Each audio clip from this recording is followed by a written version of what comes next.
Зеленский эргэн тойрон байгаа хүмүүс бухимдаад эхэлж байна, эсэргүүцэж эхэлж байна. За, хамгийн нэр хүндтэй, хамгийн алдартай хүний нэг нь хэн бэ гэх юм бол Виталий Кличко. Боксинг дэлхийн аварга, Европын аварга, баг Украин тамирчны хувьд бол номер 1, номер 2 байж магадгүй. За, тэгээд Виталий Кличко юу хэлж байна гэх юм бол authoritarianism явж байна. Авилгалал цэцгэлж байгаа гинэ. За, эхлээд Зеленскигийн доор ерөөхдөө жоохон authoritarianism ерөөхдөө нөгөө диктатор маягийн юм жоохон үнэртдэг байсан бол одоо бүр өмхийн үнэртэж байгаа гинэ. За, энээс гадна яагаад инх тайвны хилцэл бүтэхгүй байгаа юм бэ? Яагаад 4 област алдсныхаа дараа одоо 6 8 област эсвэл тэрчтэй улсаа алдах гад явж байгаа юм бэ? Яагаад саруул эрүүл ухаантай хүн байхгүй байгаа юм бэ гэх юм бол хүмүүсийн таамаг юу юм бэ гэвэл ямар нэг байдлаар энэ дайн төр зүртээ зогсчих юм бол Украинд юу болох магадaltaй юм бэ гэх юм бол сонгуул болох магадaltaй. Сонгуул болсныхан дараа юу болох магадaltaй юм бэ гэх юм бол өөр хүмүүс тэгээ Зеленский дургу хүмүүс ирэх барих магадaltaй. Тэгээ Зеленский дургу хүмүүс ирэх барьсныхан дараа Зеленскийтэй тэгээ төлбөр тооцоогын хариуцлага тооцно. Тэгээ маш их хэмжээний мөнгө угаагдсан байгаах, зэвсгийн 8 явсан байгаах. За тэгээ хулгай, лойр бүх юм бүр тэр улстай цэцгэлсэн байхаа. Тийм учраас иймэрхүү одоо хилцэл нь бүтэхгүй ингээд дайн сунжраад яваад байгаа юм байна. Тэгээд Кличко юу хэлж байна гэх юм бол Украины өдөрч байгаа хүмүүс дотор их цэвэрлэгээ явж байгаа. Хин цэвэрлэгт хин арчигч байгаа юм бэ гэх юм бол эсэргүүцэж байгаа хүмүүс нь дайна зогсооё гэсэн хүмүүс, инх тайвны араас явъя гэсэн хүмүүс, ерөөхдөө саруул эрүүл ухаантай улсаа аврья гэсэн хүмүүс нэг нэгээр нь ерөөхдөө байхгүй болж байгаа. Тэгээ Кличко бас өөр юу хэлж байгаа юм бэ гэх юм бол за өөр янз бүрийн хотын засаг даргыг хөөгө гаргацсан, алга болтсон, тэ огцруулсан. Надад тийм юм хийх боломжгүй яагаад вэ гэх юм бол би алдартай учраас. За би алдартай учраас тодорхой хэмжээний хамгаалттай. Тэгээд тодорхой хэмжээний хамгаалалттай учраас намайг зайлуулах боломжгүй. За миний үүрэг хариуцлага юу юм бэ гэх юм бол энд юу болж байгаа ерөөхдөө жоохон ил болох, тайлбарлах, тэ таатай танилцуулах. За тэгээ Путин бас нэг 7 хоногийн өмнө яагаад Зеленский ерөөхдөө буухгүй байгаа юм бэ? Яагаад инх тайм бий болохгүй байгаа юм бэ? Яагаад энэ хилцэл ингээд сунжаад байгаа юм бэ? Өөрийнхөө үзэл бодлоо хоолцсон байгаа тэрийг сонсцгоо. Finally, he has cornered himself with the decree banning negotiations with the Russian Federation on a peace agreement. Why? Because if negotiations were to be... За тэгээд мань хүн Зеленский юун дээр хориг тавьсан бэ гэх юм бол Орос талтай бүр ярих, хилцэл хийх, тэгээд дипломат харилцаатай байхын бүр хуулийн дотор хоригдсан байгаа. За энэ шийдвэрээс болж ерөөхдөө мань хүн өөрийнхөө болон шахаж байгаа. Тэ юм яриад эхлэх юм бол инх тайм болч магадaltaй, энэ дайн дуусах магадaltaй. За тэгээд энэ хилцэл яваад эхэлчих юм бол хизээ нэгэн цагт мань хүн алдан тушаалаас буу. Sooner or later, and most likely quite quickly, it would lead to the need to lift martial law. And as soon as that happens, elections must be held immediately.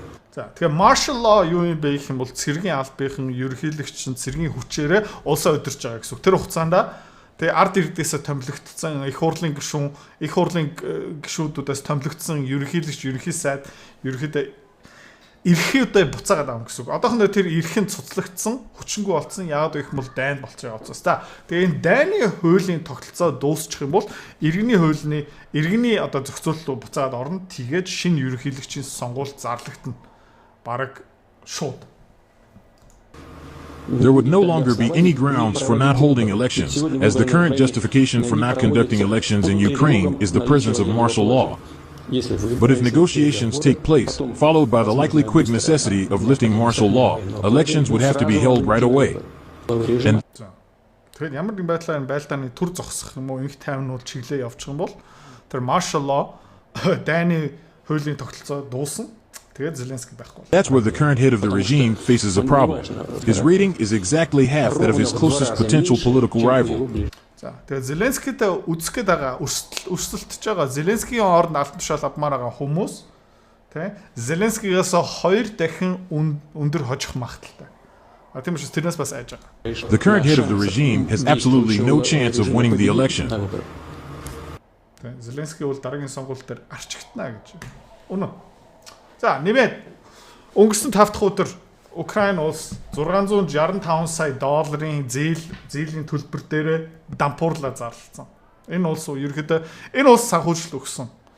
бүх газар руу ерөөхдөө мөнгө хийжэж буцаагаад авахгүй. Америкчууд, Европчууд бүгдээрээ ерөөхдөө энэ зүгээр хар нүхэн дотор мөнгө нь алга болсон. За тэгээ би урьдчилан хэлий нэг 3 юм уу 4 юм уу 5 жилийн дараа энэ дайн дуусахаараа тий энэ мөнгөнийхэн араас нь явсаар агаад бүрстэ гамшигтай мэдээлүүд гарч ирнэ. Ямар мэрэгчлэр сурах уу? Чи өөрөө хүүхэд чинь мэдээж хамгийн өндөр цалинтай орлоготой мэрэгчлэрээ төгсөх ёстой. За хамгийн өндөр орлоготой мэрэгчлийн юм бэ гэх юм бол одоо программист, software engineer. Би одоо хүмүүс 3 4 5 сая төгрөгийн цалин санал болгосон ч программист над дээр ирдэггүй. Амар ядаргаатай. Яг их мэт тэр тим өндөр эрэлттэй. За санхүү эдийн засгийн сургууль санхүүгийн хичээл зааснаа хажуугаар нь заяа. Тэ? Програм хөгжүүлэлтийг зааж байгаа. Химэл ухаан, онлайн худалдаа, UI UX, software development. За тэгээд төгснөхийн дараа бараг баттай ажлын байртай болчихно. Энийг талаар дэлгэрүү мэдээлэл авмаар байгаа юм бол видео нийцлэгээр үзье. Тэгээд өнгөрсөн өчтөр өглөө Украинчууд юу хийсэн бэ гэх юм бол цэргийн биш заяа. Иргэний зөрчдөг төмөр замын гүүрийг бөмбөгдсөн. Террористийн юу хадлага хийсэн. За энэ дээр 30 хүн гэмтсэн, бас хэдэн хүмүүс нас барсан. Нэмээд тэгээ энэ зургнууд явж байна. За. Тэгээд харцгаая. The fact that Chancellor Merz has said, well, I'm going to give the Ukrainians the Taurus missile system. Well, that's like a Tomahawk land attack missile in miniature form. За. Тэгээд Friedrich Merz, Германы ерөнхий сайд гэх юм уу да Bundeskanzler. Тэгээд Taurus пуужгаа өгнө гэж байгаа. За, энэ юу юм бэ гэх юм бол дараагийн шатны Tomahawk missile. За тэгээд Трампын зөвлөх тэ Kellogg юу гэж хэлж байна гэх юм бол энэ пуужинг өгөх юм бол НАТО Оростой дайн улам ширүүцсэн гэж. It's got a significant warhead to it. It travels, roughly 300 miles, which means you can penetrate deep into Russian space. 550 км-ийн тэ цаана бункер, цэргийн бааз, Путиний ордныг бөмбөгдөж болно гэсэн. Has made those comments. Well, if you're going to supply them with weapons, we continue to be part of the aggressor. And he considers this a proxy war by NATO as well. За тэгээд Путин юу гэж харж байгаа юм бэ гэх юм бол Украин зүгээр багц хэрэгсэл цаанаа өдөрж байгаа хүн хин юм бэ гэх юм бол НАТО, Их Британь, Европ, бас Америкчууд. За тэгээд бид нэр хэдэн дайн хийж байгаа юм бэ гэх юм бол НАТО, Америк, Их Британь, Европтой дайн хийж байгаа шүү. Украин биш. Right now, and frankly, in a way it is.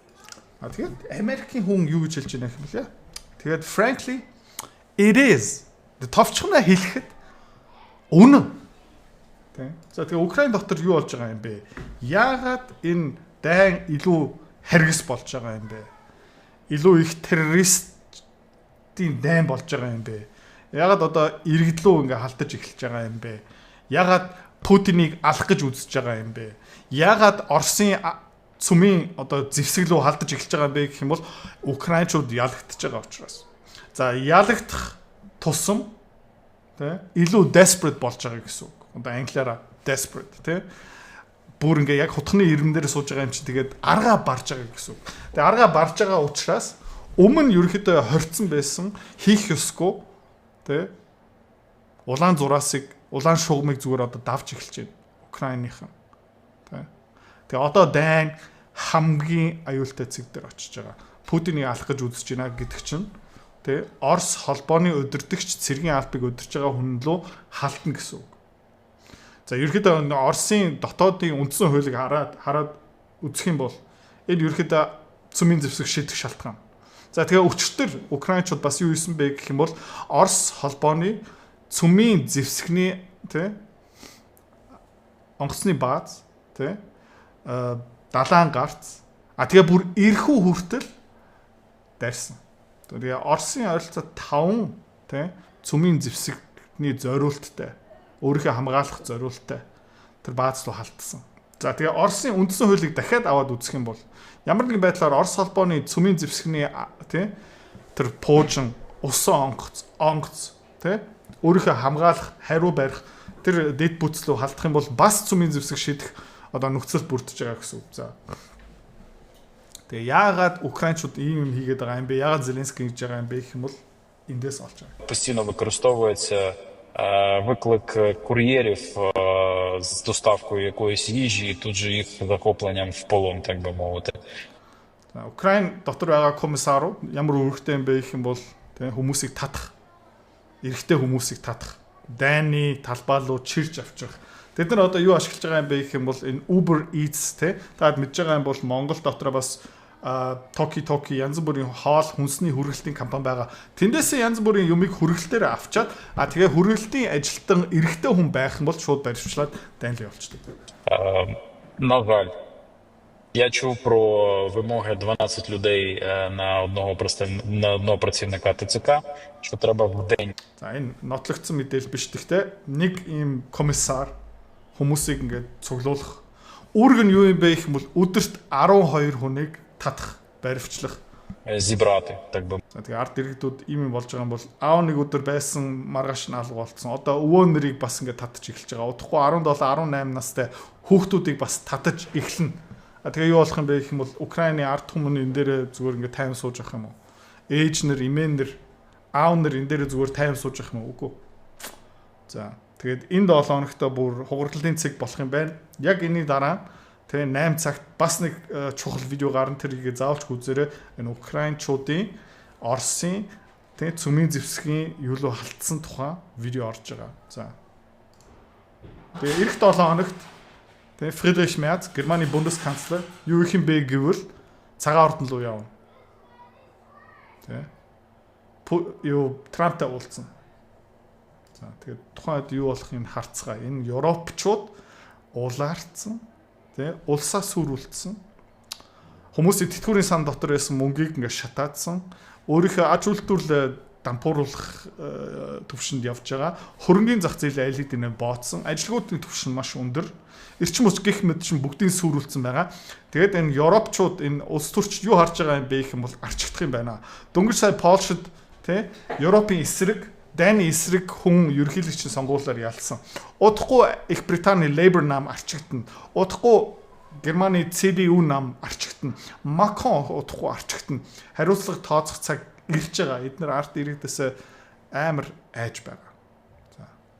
Тэгээд тэр хариуцлага тооцох өдрийн тэг хойшлуулах байхгүй болох ганц арга юу юм бэ гэх юм бол дэлхийн 3 дугаар дайн байх шиг байна да. Бурхан. Програм хангамж, химбэл оюухан, мэдээллийн аюулгүй байдал, онлайн худалдаа хөгжүүлэх web coding, graphic design, UI UX, за virtual art, NFT, blockchain. За тэгээд энэ бүгдийг нь сураад хажуугаар нь санхүүгийн мэдлэгтэй болно гэсэн үг. За тэгээд төгсчгөөрөө чи өндөр орлоготой, санхүүгийн мэдлэгтэй.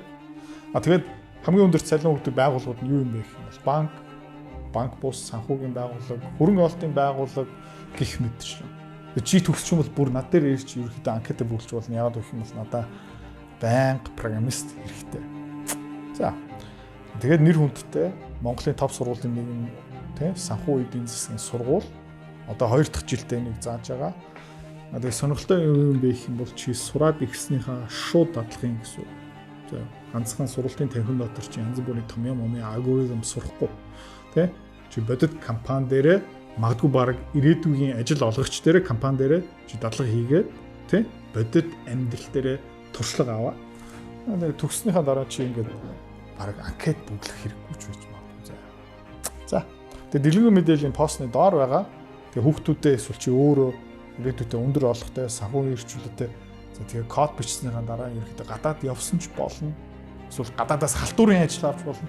За иймэрхүү юм сонирхож байгаа юм бол тий санхүү эдийн засгийн програм хангамжийн сургалтыг санал болгоё.